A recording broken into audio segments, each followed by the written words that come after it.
तो unit and dimension में हर साल घुमा फिरा के आने वाला ये टॉपिक है। ये कुछ डायमेंशन, आपका कुछ स्टैंडर्ड फार्मूला याद रहना बहुत ज़रूरी है ये सब डायमेंशन को कैलकुलेट करने के लिए। तो आज ये सारे के सारे PYQ डिराइव्ड हैं। ये सारे के सारे PYQ में आया हुआ है, ये डायमेंशन पूछा था।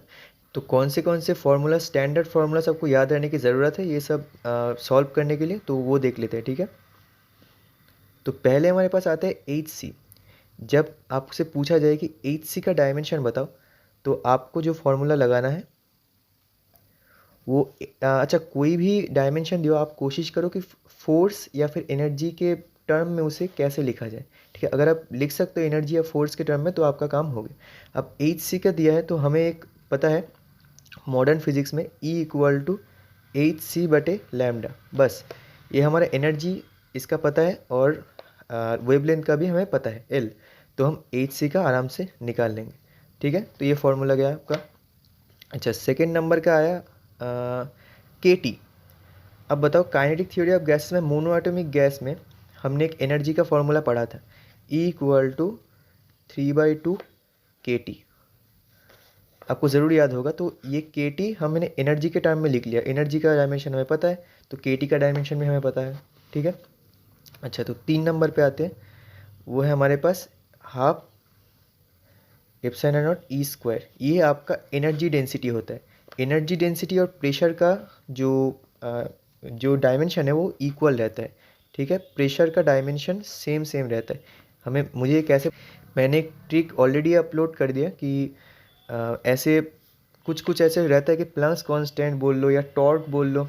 ठीक है, इम्पल्स, एंगुलर मोमेंटम और आपका प्लैंक्स कांस्टेंट और ऐसे एनर्जी डेंसिटी, ये सारे के सारे आपको सॉल्व करने की ज़रूरत ही नहीं है। आप ट्रिक की मदद से एकदम बोल सकते हो कौन सा किसका क्या है। ठीक, तो मैं वो सुपर ट्रिक ऑलरेडी अपलोड कर चुका हूँ, आप चाहे तो देख सकते हो। ठीक है, तो 4 नंबर पे आते हैं। तो एनर्जी डेंसिटी का हमारा प्रेशर का डायमेंशन इक्वल हो जाए। प्रेशर बोले तो P=फोर्स/एरिया। बस अब फोर्स का पता है, एरिया को L² पता है, आप निकाल लोगे। ठीक है, Q²/4πε0। हमें ये फोर्स के टर्म में पता है, F=1/4πε0 Q2/r², पता है ना हमें। तो हमें पूछा गया है ये, इसका डायमेंशन पूछा गया है, तो L² इस तरफ लेके हम आराम से निकल सकते हैं इसका डायमेंशन। ठीक है, अच्छा ठीक है, अब इस तरह बात।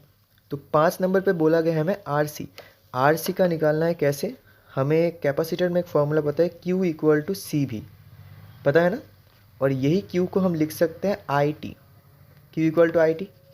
और C और V को हम लिख सकते हैं IR, लिख सकते हैं। तो I का डायमेंशन अगर कैंसिल कर दो तो ये R और C, तो RC का हमें डायमेंशन मिलता है टाइम का डायमेंशन, और RC को वैसे भी हम टाइम कांस्टेंट भी कहते हैं। तो इसका डायमेंशन बस टाइम का हो जाएगा। ठीक है, अच्छा, तो 5 नंबर पे गया है। 6 नंबर का सेल्फ इंडक्टेंस अगर एनर्जी के फॉर्म में हम लिखें E=12LI², आपको पता है फॉर्मूला, तो यहाँ से आपका L आराम से निकल जाएगा। ये एम्पियर है और एनर्जी आपको पता है, तो इस तरफ अगर ले आओगे तो L का आपका सेल्फ इंडक्टेंस का निकल जाएगा आराम से। ठीक है, अच्छा, तो अगला बोला गया मैग्नेटिक फ्लक्स हम कैसे निकालेंगे।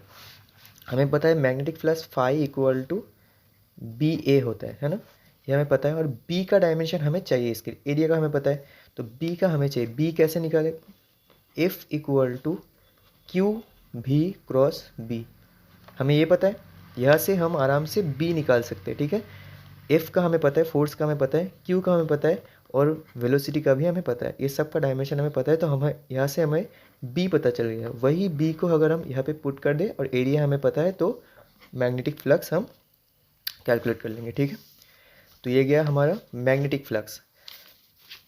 उसके बाद आ जाता है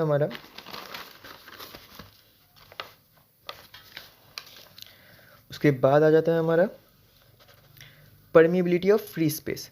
परमिएबिलिटी कैसे लिखें, यानी कि म्यू नॉट। ठीक है, म्यू नॉट को कैसे फाइंड करें। अच्छा, एक सर्कुलर रिंग, उसके सेंटर में मैग्नेटिक फील्ड क्या होता है, उसके सेंटर में मैग्नेटिक फील्ड का जो फॉर्मूला रहता है वो है हमारा μ0I/4πr × थीटा। और थीटा यहाँ पे 2 पाई और 2 पाई, मतलब पाई और पाई, 2 पाई है तो यहाँ पे 2 पाई लिखेंगे, mu naught I by 2 R आ जाएगा। अच्छा जो भी आए, mu naught I by 2 R आ जाएगा, ठीक है। तो यहाँ से हम म्यू नॉट फाइंड कर सकते हो। म्यू नॉट इक्वल टू हमारे पास, हमें इसका भी पता है एम्पियर, आई का एम्पियर, और ये आर का हमें एल लेंथ, और बी का हमें बस चाहिए म्यू नॉट निकालने के लिए, ठीक है। तो बी हम कैसे निकालेंगे, पिछले वाला जैसे निकाला था, एफ इक्वल टू क्यू भी क्रॉस बी। फोर्स का हमें पता है, क्यू का हमें पता है, वेलोसिटी का हमें पता है, तो यहाँ से बी निकल जाएगा। वही बी अगर हम यहाँ पे पुट कर दें, बाकी हमें एम्पियर आर सब कुछ पता है, तो यहाँ से हमारे पास परमिबिलिटी ऑफ फ्री स्पेस यानी कि म्यू नॉट का हमें आ जाएगा, ठीक है। अच्छा तो गया, ये भी गया। तो एक और है mu naught epsilon naught to the power minus half. तो ये एक स्टैंडर्ड ही है, 9 नंबर, राइट। तो हमें पता है कि speed of light equal to 1/√, mu naught epsilon naught होता है। तो अगर mu naught epsilon naught half पूछा है तो यही है ना, म्यू नॉट एप्सिलॉन नॉट बटे माइनस हाफ, यही तो है। तो हमारे पास सिंपल से आ जाएगा एल टी इनवर्स, वेलोसिटी का, स्पीड ऑफ लाइट, ठीक है, स्पीड का, ठीक है। अच्छा तो नंबर 10 हमारे पास आ गया रेजिस्टेंस। अब रेजिस्टेंस को हम कैसे कैलकुलेट करें, एम एल के टर्म में, ठीक है। V equal to I R, यहाँ से हमें R मिल सकता है। एक और हम V को कैसे लिख सकते हैं, V को कैसे चेंज कर सकते हैं, V को तो हमें ऐसे नहीं पता ना, V को थोड़ा चेंज करना है। तो हमें पता है W equal to Q V, work done equal to Q into V. तो यहाँ से हम V फाइंड कर सकते हैं। एक चार्ज अगर V से चले तो यहाँ से हम V फाइंड कर सकते हैं। वो कैसे, W बटे Q, ठीक है। तो अगर हम V की जगह पे W बटे Q पुट कर दें, I इंटू आर, तो अब देखो हमें सब कुछ पता है, W का हमें पता है, Q का भी हमें पता है, I का भी हमें पता है, तो R हम यहाँ से निकाल सकते हैं, ठीक है। W का क्या है बताऊँ, वर्क डन मैं कर देता हूँ थोड़ा सा। Work done M L square T to the power -2। Q का हमें पता है आई टी, और यहाँ से I और यहाँ से R। ये I को अगर इस तरफ लिया तो I स्क्वायर, और ऊपर नीचे करोगे तो आंसर आपका आ जाएगा, ठीक है।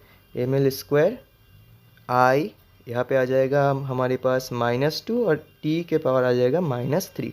तो ये आ जाएगा आपके पास रेजिस्टेंस का डायमेंशन, ठीक है। अच्छा अगला देखते हैं L बटे R, वो देख लेते हैं।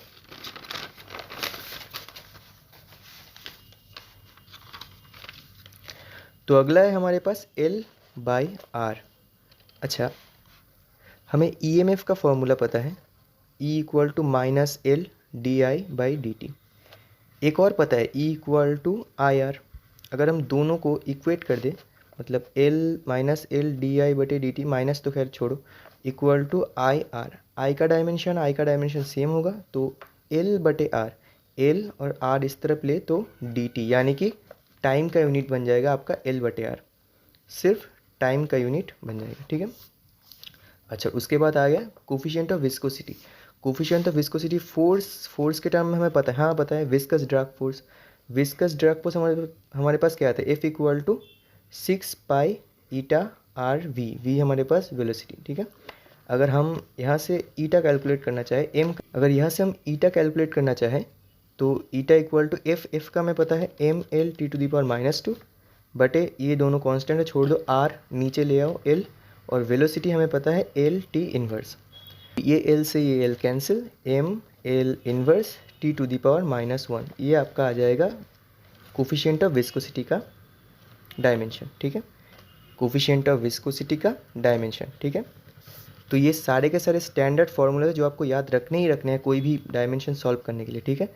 ये बहुत सारे फार्मूला यहाँ पे यूज़ हुआ है इस वीडियो में, ठीक है। अब थोड़ा सा प्रैक्टिस करके उनको फिंगर टिप्स पे ज़रूर लेके आना, ठीक है। आप कोई भी प्रॉब्लम हो सॉल्व कर सकते हो, और ट्राई करना कि फोर्स और एनर्जी के टर्म पे जो दिया गया है वो आप ले सकते हो कि नहीं, तो बहुत आसानी से आप सॉल्व कर लोगे, ठीक है। ठीक है, तो थैंक यू सो मच।